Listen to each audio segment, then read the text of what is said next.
안녕하세요. 축구를 햄버거처럼 맛있고 간편하게 풀어주는 축버거입니다. 오늘 이야기할 경기는 25-26 프리미어리그 3라운드 토트넘 대 본머스 경기입니다. 경기 결과는 0대1 토트넘의 패배로 끝이 났습니다. 토트넘이 지난 시즌 유로파리그 우승을 하긴 했지만 리그 순위가 17위였죠. 이번 시즌은 초반 리그 2경기에서 좋은 모습을 보여주면서 새로운 감독 토마스 프랭크와 함께 완전히 달라진 모습을 보여주는 했으나 3경기째 만에 지난 시즌에 답답했던 그 모습으로 돌아왔습니다. 2라운드까지 좋은 모습을 보이다가 3라운드 본머스전에서 갑자기 원래 모습으로 돌아간 이유를 주요 선수들 입장에서 풀어보는 시간을 갖도록 하겠습니다. 먼저 선발 라인업부터 살펴보겠습니다. 두 팀은 2라운드를 나란히 승리했습니다. 그래서일까요? 선발 라인업을 동일하게 들고 나왔습니다. 2라운드와 동일한 선발 라인업을 들고 온 두 팀은 다 본인이 잘하는 것을 시도하겠다는 의도를 보인 것이죠. 그런데 이 두 팀이 잘하는 것이 사실 좀 비슷합니다. 강한 전방 압박으로 공격 지역에서 주요한 찬스를 잡아내는 것, 그리고 수비진과 키퍼로부터 한 번에 이어지는 긴 패스, 그리고 전투적인 세컨볼 경합이죠. 이러한 공격 루트를 통해서 골을 만들어가는 비슷한 전술을 사용하는 두 팀, 그 전술을 누가 더 잘 사용하느냐에 따라서 승부가 갈렸다고 볼 수 있습니다. 경기 결과는 앞서 말씀드린 것처럼 0대1로 본머스가 승리했습니다. 원정팀 본머스가 경기를 가져갔는데요. 전체적으로 경기를 본머스가 훨씬 더 잘했습니다. 경기 결과는 한 골밖에 차이가 나지 않았지만 경기는 완전히 원사이드했다고 말할 수 있습니다. 압도적인 승리였죠. 이런 결과가 나오는데 결정적인 영향을 줬던 건 선수들을 하나하나 짚어가면서 이야기를 해보도록 하죠. 자, 먼저 토트넘 선수들부터 살펴보겠습니다. 다시 못해진 히살리송. 1라운드와 2라운드 맨시티전 벌리전에서 가장 빛난 선수를 토트넘에서 뽑으면 누구였을까요? 저는 누가 뭐래도 히살리송을 뽑을 것 같습니다. 벌리전에서는 득점을 했고 그것도 아주 멋진 득점을 했죠. 맨시티전에서는 활발한 전방 압박으로 기회를 만들어내고 도움을 기록하기도 했습니다. 공격 포인트뿐만 아니라 전방에서 활약이 정말 빛났습니다. 그랬던 히살리송이 이번 경기에서는 본머스 수비진에 완전히 밀렸습니다. 디아키테와 스네시의 밀착 수비에 아무런 힘을 쓰지 못했죠. 간간히 넘어오는 볼을 지켜주지 못했고 어렵게 지켰다 하더라도 팀원에게 정확하게 패스를 넣어주지 못했습니다. 그리고 여기서 토트넘의 경기는 더 이상 풀려나갈 수가 없었습니다. 토트넘의 공격이 차근차근 썰어가는 그런 느낌의 패스 축구 느낌보다는 후방 라인으로부터 한 번에 최전방에 있는 히살리송으로 넘어가서 거기서부터 사실 시작을 하거든요. 이것으로 미뤄봐 히살리송에서부터 더 이상 이어지지 못했던 토트넘의 공격은 거기서 끝난 것이나 다름없죠. 즉 히살리송의 부진이 토트넘 부진의 가장 주요한 이유로 볼 수 있습니다. 다음은 딸깍 없는 존슨입니다. 다음 주목해볼 선수는 존슨 선수인데요. 이 브레넌 존슨은 공격 포인트에 특화된 선수입니다. 지난 시즌 유로파 리그 결승전에서 골을 넣으면서 우승을 이끌었고 손흥민 선수의 고별전이었던 쿠팡 플레이 시리즈 뉴캐슬과의 경기에서도 골을 넣었습니다. 거기서 손흥민 세레머니를 하면서 기쁨을 주기도 했었죠. 그리고 지난 시즌 11골로 토트넘 최다골의 주인공이기도 합니다. 하지만 그게 끝입니다.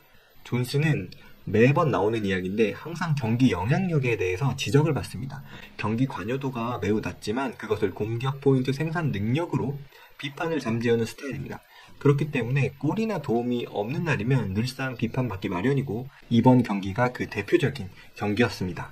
이번 시즌부터는 사실 본인의 주 포지션이 아닌 왼쪽으로 옮겨서 경기를 뛰어서 그런지 패스 미스도 더 많아진 느낌입니다. 반대편에서 고군분투하는 쿠두스에게 미안할 것만 같은 경기력이었죠. 물론 쿠두스도 경기가 풀리지 않자 혼자 하는 플레이가 많아지면서 오늘은 덩달아 아쉬운 모습을 보이긴 했습니다. 하지만 만약 존슨이 왼쪽에서 조금 더 경합에 참여하고 조금 더 영향력을 발휘해줬으면 쿠두스도 같이 살아났지 않았을까 하는 생각이 들었습니다. 다음은 비카리오와 반더벤입니다.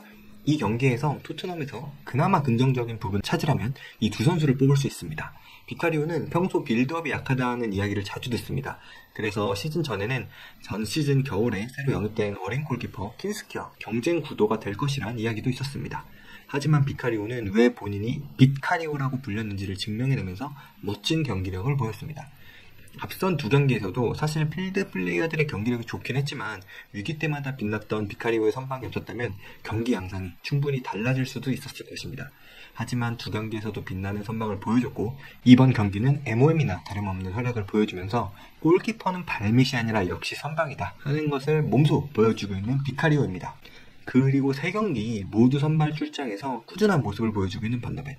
건강한 반더벤은 정말 더할 나위 없습니다. 이 반더벤 선수가 상대 슈팅을 태클로 딱 블락을 해내고 나면은 되게 멋진 표정을 짓습니다. 반더벤의 이 위풍당당한 표정을 보는 것이 토트넘 경기를 보는 매력 포인트 중 하나인데요. 이번 경기에 유독 그런 장면이 많았습니다. 그렇지만 반더벤은 그냥 있어도 멋있으니까 위기 상황이 조금 줄어들면 하는 바람이 있습니다. 자, 이제는 승리한 본머스 선수들을 좀 살펴보겠습니다. 축신, 브룩스, 세메뉴. 본머스의 양쪽 윙에는 축신들이 있었습니다. 본머스가 그저 그런 중위권 팀이라고 생각하는 분들이 많을 텐데요. 이번 시즌 본머스의 양쪽 날개가 심상치 않습니다. 우선 개막전 리버풀전에서 멀티골로 두각을 나타낸 세메뉴. 이 세메뉴 선수는 본인이 지금 프리미어리그에서 왜 가장 핫한 공격수인지를 제대로 보여줬고요. 브룩스는 자기가 왜 본머스라는 팀에서 7번을 달고 있는지를 증명해냈습니다. 비카리오에게 막히기는 했지만 템포 빠른 슈팅과 세메뉴를 향해 올려줬던 아웃프런트 킥은 그가 얼마나 재능 있는 선수인지를 잘 보여주는 장면이었습니다. 브라질 대표급 이바니우송. 이번 경기는 양팀 모두 브라질 공격수의 대결이기 때문에 또 흥미를 끌었습니다. 국가대표에 뽑힌 히살리숑 그리고 국가대표에 선발되지 못한 이바니우송. 하지만 이 경기에서 두 선수의 협의는 완전히 엇갈렸습니다. 히살리숑이 본머스 수비진에 꼼짝 못했던 것에 반해 이바니우송은 상대 진영 전체를 휘저으며 활발한 모습을 보이며 골까지 기록했습니다. 만약 이 경기 이후에 국가대표를 선발했다면 브라질 대표 공격수는 히살리숑이 아닌 이바니우송이 선발되었을지도 모르겠습니다. 다음은 수비부터 패스까지 고위 핸들만 안 하면 최고의 선수인 세네시. 세네시 선수는 사실 이 경기에 나오면 안 되는 선수였습니다.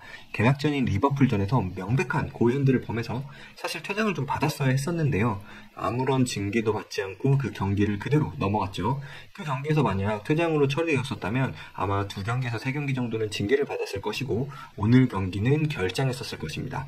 그러면 본마스 입장에서는 굉장히 큰 타격이었을 텐데요. 다행스럽게도 세네시의 핸드볼은 정상적인 플레이로 인정을 받았고 이 경기에서 핸드볼 없는 세네시가 얼마나 좋은 수비수인지를 제대로 보여줬습니다. 질식 수비로 히살리송을 꽁꽁 틀어 막은 것은 당연한 활약이었고요. 볼을 이끌고 나가서 전진해서 우리 편 공격수에게 깊게 넣어주는 정확한 패스까지 수비, 전진, 패스 모든 게 다 되는 수비수라는 것을 제대로 보여줬습니다. 이 세네시 선수가 아르헨티나 선수인데요. 토트넘에서 뛰고 있는 로메로 선수는 국가대표에 선발됐고 이 세네시 선수는 국가대표로 선발되지 않았습니다. 히살리송과 이바니우송과 마찬가지로 이번 경기를 한정적으로 본다면 로메로보다 오히려 세네시가 아르헨티나 국가대표로 뽑혔어야 하는 게 아닌가 하는 생각이 들게 하는 멋진 경기였습니다.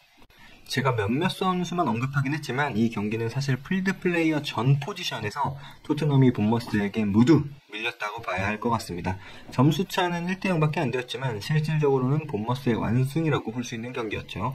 토트넘은 슈팅 5개, 유효슛은 겨우 1개밖에 기록하지 못한 반면에 본머스는 20개의 슈팅과 6개의 유효슈팅을 기록했습니다. 비카리오가 아니었다면 2골에서 3골 정도는 아마 더 실점을 했을 것 같습니다. 선수들의 개인 역량에서 패와 더불어 어쩌면 토트넘이 기대하고 있는 토마스 프랭크 감독의 전술적인 첫 패배로 볼 수도 있을 것 같은 경기였습니다. 전반전에 슛이 없었던 것을 알았음에도 후반전에 큰 변화 없이 그대로 나왔고 경기가 그래도 풀리지 않자 52분 이후 베리발의 교체로 반전을 도모했습니다. 그렇지만 큰 효과를 거두지 못했고요. 그 이후로도 다소 공격적인 선수 교체를 감행하면서 노력했지만 선수단의 퀄리티 아니면 전술적인 문제, 그날의 컨디션 여러 가지 이유로 이날 경기에서는 힘을 쓰지 못했던 프랭크의 토트넘이었습니다.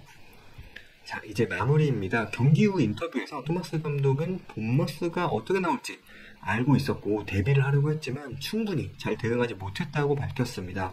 모르고 당했던 것이 아니라 알고 있었지만 막아내지 못했다는 것이죠. 이것은 올해로 3년차를 맞은 이라올라 감독의 본마스가 얼마나 완성도 높은 팀인지를 간접적으로 보여주는 부분이라고 생각합니다. 개막전에서 리버풀을 거의 사지로 몰아넣었던 게 우연이 아니었다는 것을 증명하는 경기가 이번 경기였던 것 같아요. 올해 프리미어리그에서 복병을 한 팀 뽑아라 라고 하면은 저는 그 중에서 가장 먼저 뽑아야 하는 팀이 바로 본머스가 아닐까 싶습니다. 자, 이 경기는 이렇게 마무리가 됐는데요. 사실 이 경기 시작 전에 또 화제를 모은 선수가 있었습니다.